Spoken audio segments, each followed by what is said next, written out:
It certainly is not the feds rolling in on a white horse. There's also a concern, and Mr. Wine mentioned the lawful protesters, all of which we've taken an oath to protect those that are exercising their First Amendment rights. I would encourage you to take a look at a case of Mr. Hayes, a case included in your press release that describes how some protest activity was exploited, some protesters were exploited, became victims, a gun was brandished, and a car was then carjacked. That gives you an example of what some of the violent conduct we're seeing, where protesters were put at risk. That occurred during the height of civil disturbance here in Louisville.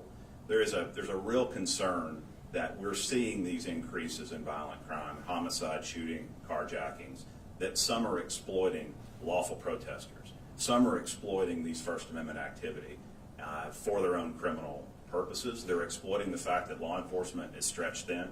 Again, we've all taken an oath to protect protesters, but when you cross that line into criminal activity, you loot a Walgreens or a CVS for pain pills, you loot a pawn shop for firearms, you put a gun in the face of some young people that are seeking to exercise their First Amendment rights and carjack. You bring a firearm as a felon to a protest, and I promise this community, and these gentlemen on my left and my right stand with me, we will seek you out and we will prosecute you and send you to federal prison. We cannot allow criminals, those to exploit legitimate First Amendment protected protest activity. We cannot allow that in this community, and that's what we've been seeing over the last few months, and that's what we're concerned about going forward. We need to be candid, and the next week, next month, next 6 weeks, that we remain concerned that will occur. I would encourage your viewers who haven't been downtown to come downtown. Come downtown and drive around and see that we're so used to joking in Louisville about the colors of blue and red and the contrast you see. Well, there's a new color you see in downtown Louisville, and it's brown. It's the color of the boards that are over just about every pane of glass in downtown Louisville. There's a heaviness in downtown Louisville now.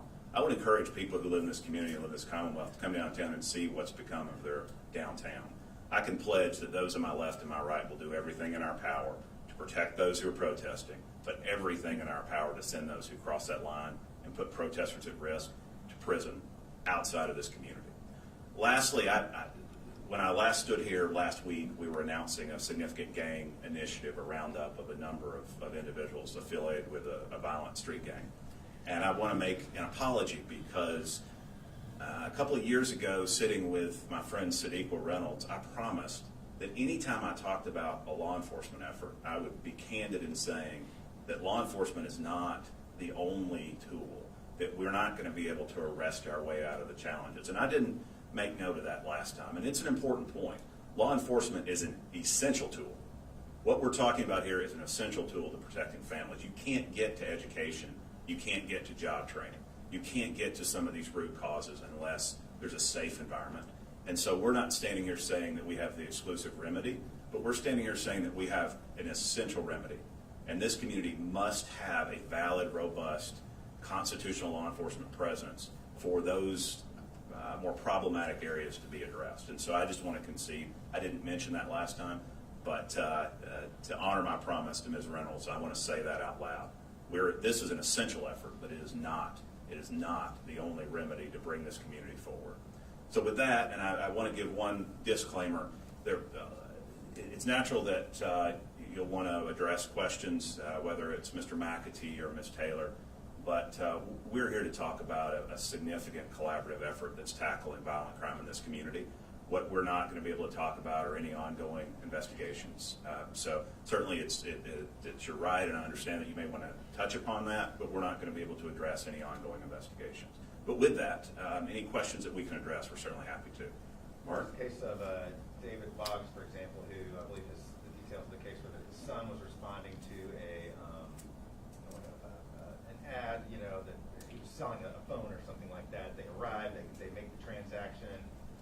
It goes awry, apparently an attempted carjacking is what we understand. Is that a common situation as well, where are we seeing online sales turn into setups for carjackings? And can you confirm that's actually what happened in that case? So I'm going to let Chief Schroeder address that to the degree that he's able to.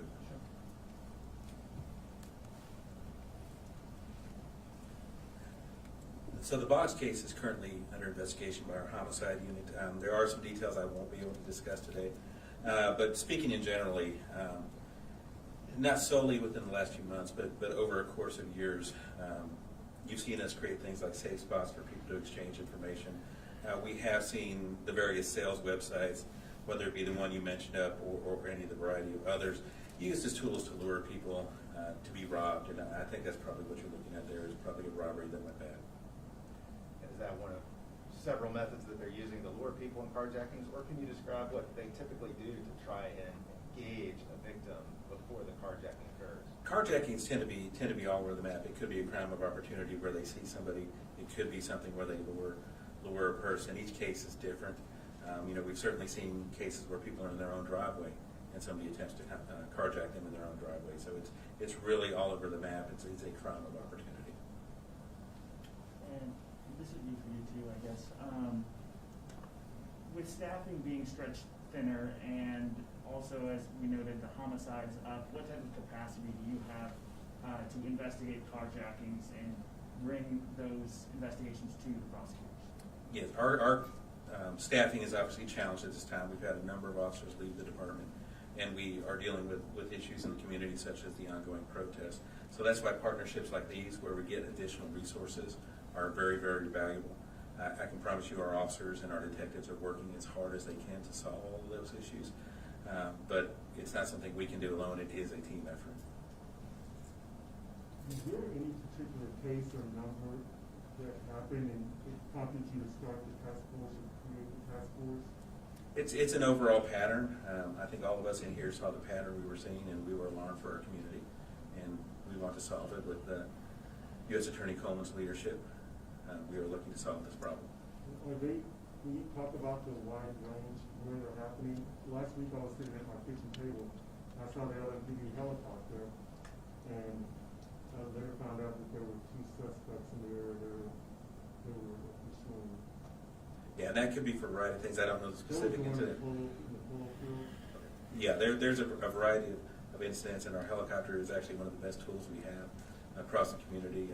They actually also do some training near the polo field, so I don't know specifically what was going on with that incident. Well, it's the carjacking that happened there. So, I mean, again, Russell, could you talk about, it's not just happening in one area, is it a kind of opportunity? To the chief's point, it is a crime of opportunity, but your question, and I would point you back to those stats from July. 32 carjackings this past July versus 4 in 2019. That's a pretty significant delta, so I would emphasize that. We're seeing an increase in criminal conduct in areas and neighborhoods that haven't necessarily been exposed in the past. I would encourage viewers and folks who are in Jefferson County to use this to ignite a sense of urgency. We have a number of neighborhoods in this city, vulnerable neighborhoods, that have endured significant violent crime for many, many years, generations. And I think it is waking up folks that oftentimes said, well, that happens over there, and everyone knows what I'm talking about. That happens on the other side of the Ninth Street divide. That happens over there to them. And that's just not acceptable. And the degree that this unsettling feeling, the unrest, what's going on in downtown Louisville, as a person of faith, I like to grasp on Romans 8:28, which tells us that God intends all things for the good. And so even though this is a tough time for this community, what positive can we derive from that?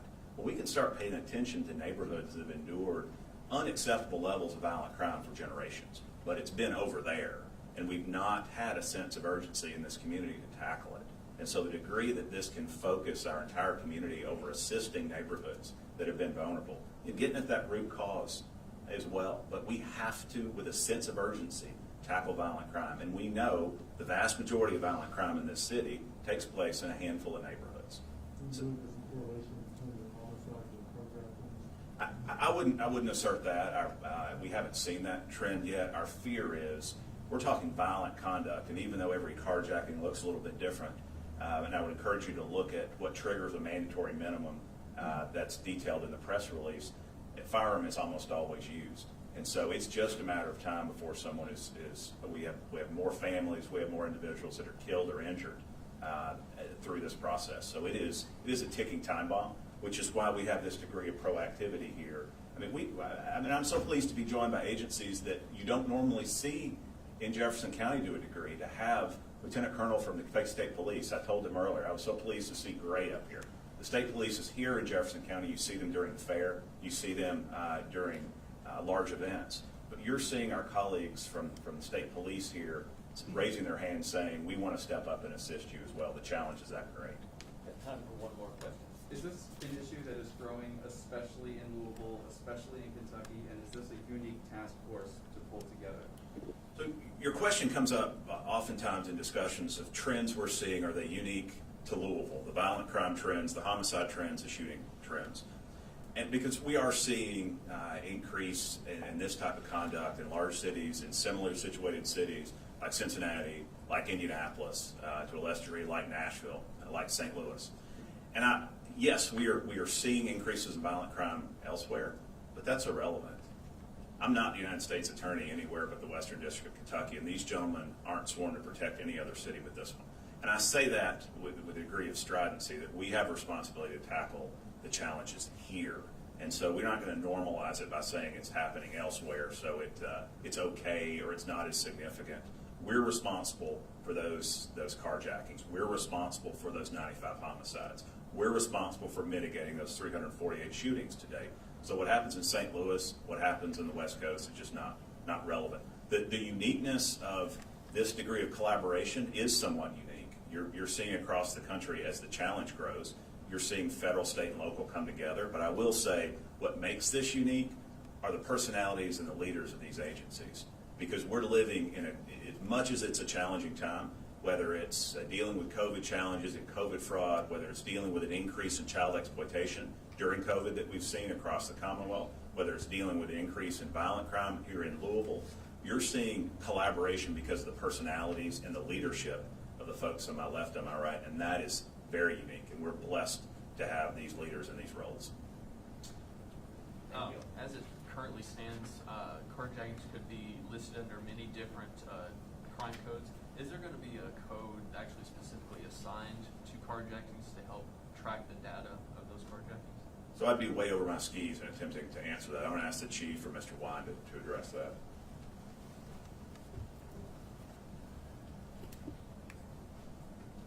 From a reporting standpoint, carjackings are essentially a robbery, but we do have codes within our system that we can specifically track carjacking.